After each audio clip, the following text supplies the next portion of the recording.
எப்படி ஒரு நல்ல ஆட்சியாளர்களையும் நல்ல அரசாங்கத்தையும் தேர்வு பண்ணணும் அப்படின்றதுக்கு சில விஷயங்கள் இருக்குது. அதை பற்றி தான் இந்த வீடியோவில் பார்க்க போகிறீங்க. வணக்கம் மக்களே, நீங்கள் பார்த்துட்டு இருக்கிறது வாய்ஸ் ஆஃப் டிஎன், நான் உங்களில் ஒருவன். ஆக்சுவலாக மக்களுக்கு எது தேவையோ அது எல்லாருக்குமே கிடைக்கணும். அதாவது இங்கே சிட்டியில் என்ன விஷயம் கிடைக்குதோ அது கிராமம் வரைக்கும் கிடைக்கணும். அப்புறம் முக்கியமான ஒரு விஷயம் வந்து மருத்துவம். ஸோ மருத்துவம் எல்லாருக்கும் தங்குதடை இல்லாமல், அதுவும் அரசு மருத்துவமனையில் தரமான சிகிச்சை வழங்கப்படணும். ஏன் அப்படி கேட்குறேன்னா, ஏன் ப்ரைவேட் ஹாஸ்பிட்டலை நோக்கி எல்லாரும் ஓடுறோம்? அதாவது கவர்மெண்ட் ஹாஸ்பிட்டலில் ட்ரீட்மெண்ட் பண்ணுறாங்க. பட் மோஸ்ட் ப்ராபப்ளி நம்ம எங்கே போவோம்?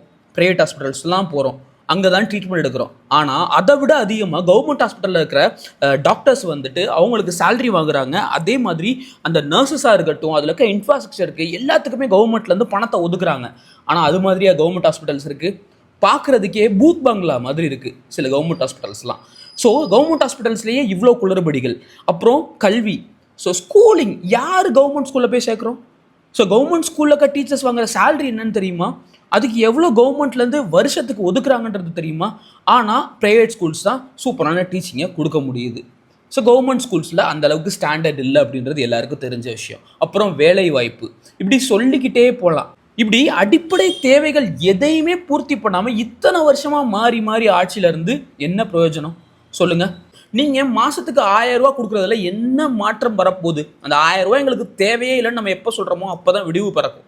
ஸோ இதெல்லாம் மனசில் வச்சுட்டு உங்களோட பவராக இருக்கிற ஓட்டை கரெக்டான ஆளை சூஸ் பண்ணி ஓட் பண்ணுங்கள். So vote for change, vote responsibly.